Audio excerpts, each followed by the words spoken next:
diseinu eta identitate bizuala. Identitate bizuala zuen markan arpegia da, nortasuna eta balioak bereizteko eta transmititzeko balio duna. Hau da, gure personalidadia, pertsona dakoitzak gurea dugun bezala, pues markaide bai, pertsonalitate hau sortu inberdio.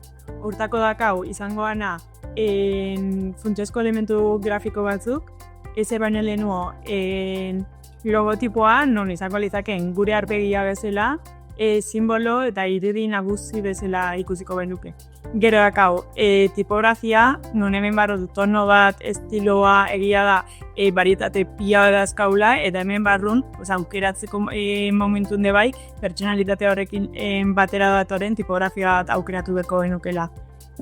Koloria, non emozio eta mezua indartzen laguntzen digute, eta gero errekurtsok, nikonobianak, fletxak, patroi ezberdinak, argazki estiloak,